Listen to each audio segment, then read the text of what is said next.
today in this session I am going to deal with the topic aptitude. So aptitude എന്ന് വിചാരിച്ചാൽ എന്താണ് എന്നുള്ള കാര്യമാണ് നോക്കാൻ പോകുന്നത്. So aptitude എന്ന് പറയുമ്പം aptitude refers to a person's natural ability to learn or perform certain tasks. Simply പറയുകയാണെങ്കിൽ ആപ്റ്റിറ്റ്യൂഡ് എന്ന് പറയുന്നത് is the natural ability or talent of an individual. അതാണ് ആപ്റ്റിറ്റ്യൂഡ് എന്ന് പറയുന്നത്. It indicates potential rather than acquired knowledge. Means ഇതെന്തല്ല, ഒരു acquired knowledge അല്ല. അതായത് ഒരാൾക്ക് ഓൾറെഡി അവരിൽ എക്സിസ്റ്റ് ചെയ്യുന്ന നോളജ് അല്ല, but it is a potential. It എന്താണ് പറയുന്നത്, what a person or someone learn future. അതാണ് ആപ്റ്റിറ്റ്യൂഡ് എന്ന് പറയുന്നത്. പിന്നെ സൈക്കോളജിസ്റ്റും ഈ ഒരു ആപ്റ്റിറ്റ്യൂഡിനെ കുറിച്ച് പഠിക്കുന്നുണ്ട്. To understand individual difference in learning and performances. അപ്പോൾ സൈക്കോളജിസ്റ്റ് സ്റ്റഡി ചെയ്യുന്നത് എന്തിനാണ്? Aptitude. To understand how people differ in learning and skill. We know that ഓരോ ആൾക്കാരുടെ ലേണിങ്ങും സ്കില്ലും ഡിഫറെൻ്റ് ആണ്. അപ്പം അതിനെക്കുറിച്ച് പഠിക്കാൻ വേണ്ടിയാണ് സൈക്കോളജിസ്റ്റ് ആപ്റ്റിറ്റ്യൂഡിനെ കുറിച്ച് പഠിക്കുന്നത്. Then we have the definition of aptitude. According to American Psychological Association, APA എന്നും ഷോർട്ടായി പറയും, aptitude is the capacity to learn or develop proficiency in an area. അല്ലേ, നമുക്കറിയാം ഓരോ വ്യക്തികൾക്കും പ്രൊഫിഷ്യൻസി സ്കില്ലെന്ന് പറയുന്നത് ഡിഫറെൻറ്റ് മേഖലയിലായിരിക്കും. അപ്പം പ്രോപ്പർ ട്രെയിനിങ്ങിലൂടെ എങ്ങനെയാണോ ഒരു വ്യക്തി പെർട്ടിക്കുലർ ഏരിയയിൽ അവരുടെ സ്കിൽ ഡെവലപ്പ് ചെയ്യുന്നത്, അതാണ് ആറ്റിറ്റ്യൂഡ് എന്നാണ് പറയുന്നത്. ഇപ്പോൾ ചിലവർക്ക് മ്യൂസിക് ആയിരിക്കാം, ചിലവർക്ക് ലിറ്ററേച്ചർ, ലാംഗ്വേജ്, മാത്തമാറ്റിക്സ് ഒക്കെ ആയിരിക്കാം. ബൈ പ്രാക്ടീസിലൂടെ അവരെന്ത് ചെയ്യുന്നു, ആ ഒരു മേഖലയിൽ അവർ സ്കില്ല് ഡെവലപ്പ് ചെയ്യുന്നു. ഇതാണ് ഡെഫിനീഷൻ ഓഫ് ആപ്റ്റിറ്റ്യൂഡിൽ പറയുന്നത്.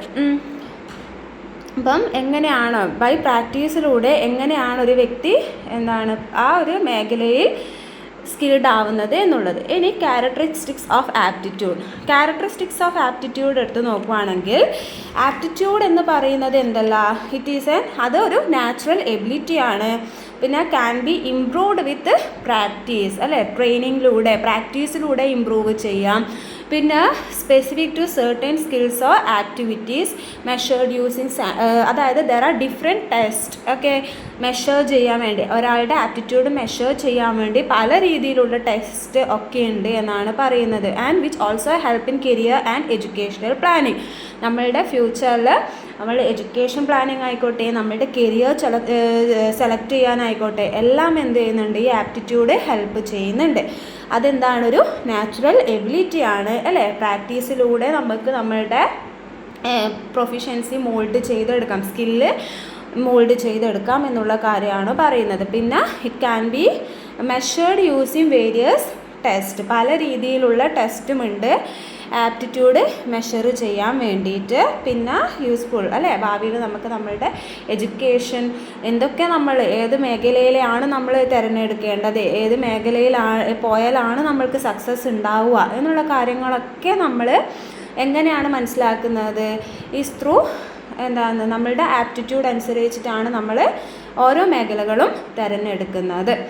So next we have different types of aptitude. Aptitude പല രീതിയിലുണ്ട്. Verbal aptitude, numerical aptitude, mechanical aptitude, musical aptitude, artistic aptitude, social aptitude. അപ്പം ഇതിൻ്റെ ഓരോന്നിൻ്റെ പേര് കേൾക്കുമ്പോൾ തന്നെ നമുക്ക് മനസ്സിലാക്കാം അത് ഏതുമായി റിലേറ്റ് ചെയ്തിട്ടുള്ളതാണ് എന്നുള്ളത്. First we have verbal aptitude. Verbal എന്ന് പറയുമ്പോൾ which is related to speaking. അല്ലേ, അതിൽ ലാംഗ്വേജ് എബിലിറ്റിയാണ് പറയുന്നത്. Numerical which is related to numbers. പിന്നെ മെക്കാനിക്കൽ എന്ന് പറയുമ്പോൾ മെഷീൻസും അതിൻ്റെ ഫങ്ഷൻസൊക്കെ ബേസ് ചെയ്തിട്ടുള്ളതാണ്. പിന്നെ മ്യൂസിക്കൽ ആപ്റ്റിറ്റ്യൂഡ് എന്ന് പറയുന്നത് സെൻസിറ്റിവിറ്റി ടു സൗണ്ട്, അതായത് സൗണ്ട് റിലേറ്റ് ചെയ്തിട്ടുള്ളതാണ്. ആർട്ടിസ്റ്റിക് എന്ന് പറയുമ്പം നമ്മളുടെ ക്രിയേറ്റീവ് ആയിക്കോട്ടെ, വിഷ്വൽ ആയിക്കോട്ടെ, അങ്ങനെയുള്ള സെൻസ് ഇതൊക്കെ ഉണ്ടാവില്ലേ, അത്. പിന്നെ സോഷ്യൽ ആപ്റ്റിറ്റ്യൂഡ് എന്ന് പറയുമ്പോൾ നമ്മളുടെ ഇൻ്റർപേഴ്സണൽ അണ്ടർസ്റ്റാൻഡിങ് ഒക്കെ ഡീൽ ചെയ്തിട്ടുള്ളതാണ്. ഇതൊക്കെയാണ് ഡിഫറെൻറ്റ് ടൈപ്സ് ഓഫ് ആപ്റ്റിറ്റ്യൂഡ് എന്ന് പറയുന്നത്. അപ്പോൾ verbal, numerical, mechanical, musical, artistic aptitude, social aptitude. ഇങ്ങനെ ഓരോ വ്യക്തികൾക്കും എന്താണ് ഒരു ഇതിൽ തന്നെ അവരുടെ ടാലൻ്റ് ഉണ്ടാവണമെന്നില്ല. പല മേഖലയിലുമായിരിക്കും ടാലൻറ്റ്. അപ്പം അതുകൊണ്ട് തന്നെ ഡിഫറെൻറ്റ് ടൈപ്സ് ഓഫ് ആപ്റ്റിറ്റ്യൂഡ് എന്തുണ്ട്, എക്സിസ്റ്റ് ചെയ്യുന്നുണ്ട് എന്നുള്ള കാര്യമാണ് പറയുന്നത്. വെർബൽ, ന്യൂമറിക്കൽ, മെക്കാനിക്കൽ, അങ്ങനെ പല രീതിയിലുണ്ട്. ഇനി എന്തുകൊണ്ടാണ് ആപ്റ്റിറ്റ്യൂഡ് ഇമ്പോർട്ടൻ്റ് ആണ് എന്ന് പറയുന്നുള്ള കാര്യമാണ് പറയുന്നത്. ഇനി ആപ്റ്റിറ്റ്യൂഡിൽ ഇമ്പോർട്ടൻ്റ് ആവാനുള്ള കാരണം എന്താണെന്ന് ചോദിച്ചാൽ which helps identify strength and weakness. നമുക്കറിയാം ഓരോ ഇൻഡിവിജ്വലിന് ഓരോരു സ്ട്രെങ്ത് ഉണ്ടാവും, വീക്ക്നെസ്സും ഉണ്ടാവും. അത് ഡിഫറെൻ്റ് ആയിരിക്കും അല്ലേ.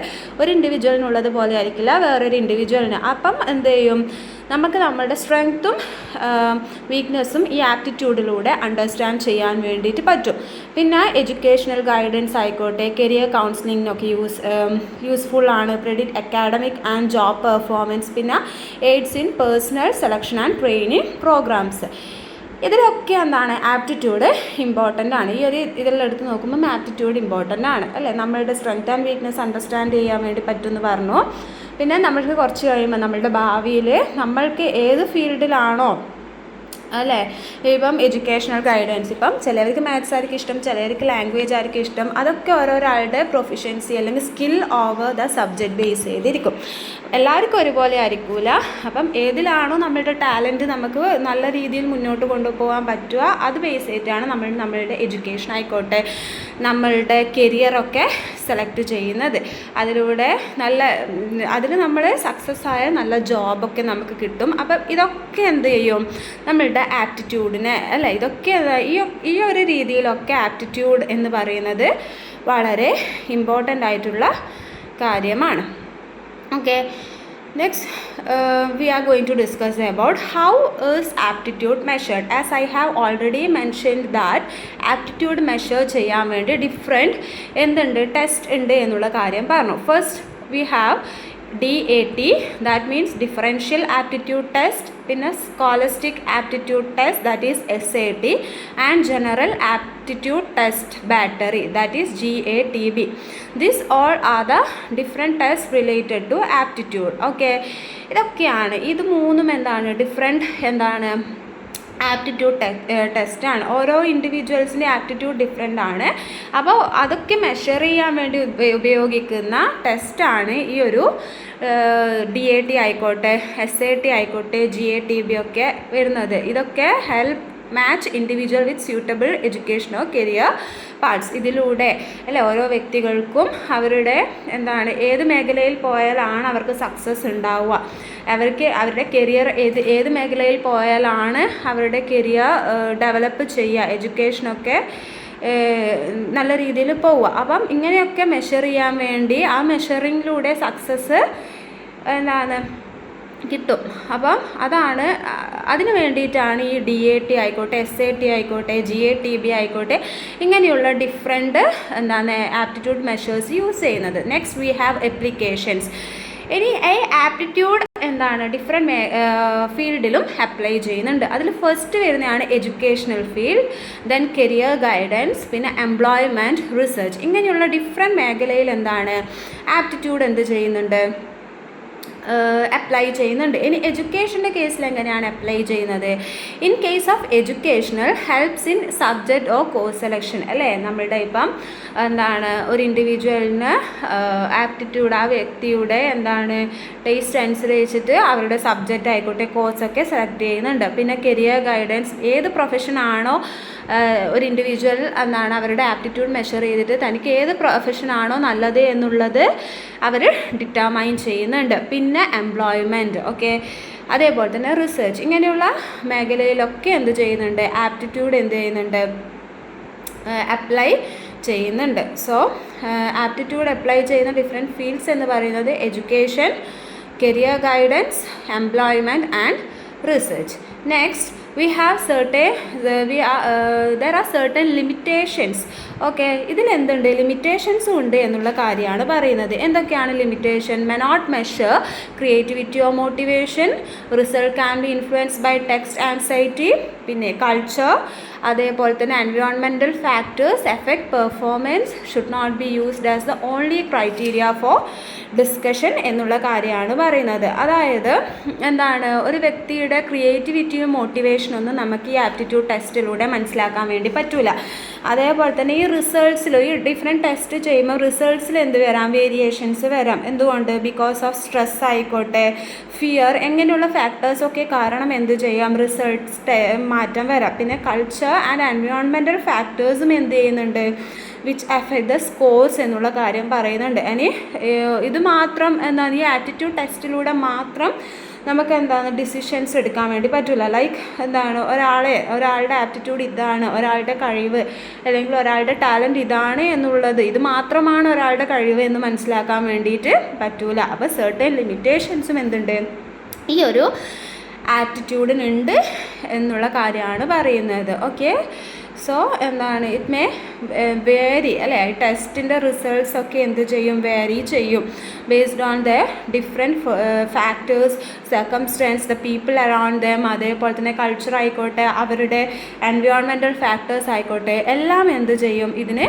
എഫക്റ്റ് ചെയ്യുന്നുണ്ട് എന്നുള്ള കാര്യമാണ് പറയുന്നത്. അതുപോലെ തന്നെ ഈ ഒരു ആപ്റ്റിറ്റ്യൂഡ് ടെസ്റ്റിലൂടെ മാത്രം നമുക്ക് ഒരാളെക്കുറിച്ച്, ഒരു ഇൻഡിവിജ്വലിനെ കുറിച്ചിട്ടുള്ള എന്താണ് ഡിസൈഡ് ചെയ്യാൻ വേണ്ടിയിട്ട് പറ്റൂല എന്നുള്ള കാര്യം കൂടിയാണ് പറയുന്നത്. സോ ഇത് 4 certain limitations which is related to എന്താണ്, ദ ആപ്റ്റിറ്റ്യൂഡ്. അപ്പം ഈ ടെസ്റ്റും ആപ്റ്റിറ്റ്യൂഡ് ആയിക്കോട്ടെ, ഈ ടെസ്റ്റിലൂടെ നമുക്ക് കിട്ടുന്നത് ഒരു പക്ക അല്ലെങ്കിൽ ഒരു ക്ലിയർ കട്ടായിട്ടുള്ള എന്തല്ല ഒരു ആൻസർ അല്ല എന്നുള്ള കാര്യമാണ് പറയുന്നത്. So next we are going to do our last session, which is the conclusion part. So aptitude is essential in understanding individual difference. It helps personal growth, education and career planning. When used properly, aptitude assessment can guide people towards success. ഇത്രയൊക്കെയാണ് ആപ്റ്റിറ്റ്യൂഡിനെ കുറിച്ച് പറയാൻ വേണ്ടിയിട്ടുള്ളത്. അപ്പം നമ്മൾ lastly പറയുകയാണെങ്കിൽ aptitude means a natural ability or talent എന്നുള്ളത്. So that's all for today. Thank U.